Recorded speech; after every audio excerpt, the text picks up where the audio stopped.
qaysi hovlida, qaysi xonadonda farishtalar bo'lmaydi? Biz quyida aytadigan sabablar umuman farishtalarni kirgizmay qo'yadigan sabablar emas.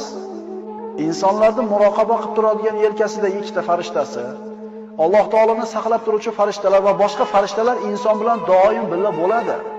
Biz aytayotgan farishtalar Allohning rahmati, sakinati, barakoti va sizga istig'for aytib turadigan, sizga salovat aytib turadigan farishtalarni yo'q bo'lishligi. Biz mana shu farishtalarni yo'q qiladigan, xonadonimizdan chiqib ketishlikka majbur qiladigan sabablarni ko'rib chiqamiz.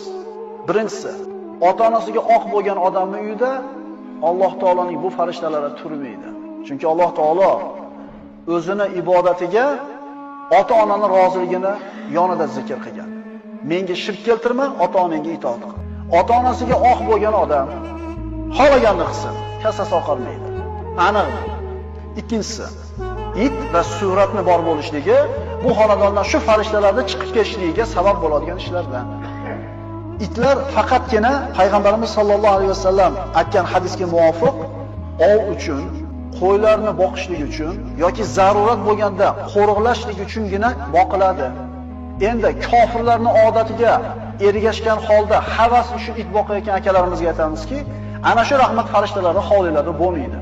Tanlang, it boqishlikdan qancha foyda bor va shu itni chiqarib tashlasangiz qancha zarar ko'rasiz. Bu farishtalar sizning yuzda bo'lishligi qanchalik sizga rahmat va bu farishtalarning chiqib ketishligi sizga qanday oqibatlarni olib keladi. Xulosasi, it boqqan odamning uyida farishta bo'lmaydi. Suratlarni bo'lishligi.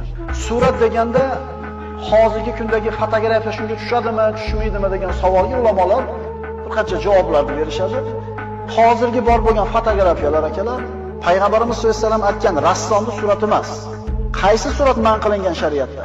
Inson o'zining qo'li bilan jonli narsalarning suratini chizishligi. Endi bu fotografiya hozirgi berilgan fatvolarga ko'ra Allohning bir maxluqini aksi, suvdagi yoki oynadagi aksini singari. Demak, unga kirmaydi. Endi mana shu fotografiyani ham ilib qo'yishlik to'g'ri emas. Alhamdulillah bu narsa sekin-sekin ko'tarilib ketyapti. Otasiga bo'lgan hurmat, o'tib ketgan onasiga bo'lgan hurmat u suratni ilib qo'yishlik bilan bo'lsa, u hurmat nihoyatda arzon ekan. Chunki hurmat 5 mahal namoz o'qib, orqasidan haqqiga duo xayr qilishlik bilan bo'ladi.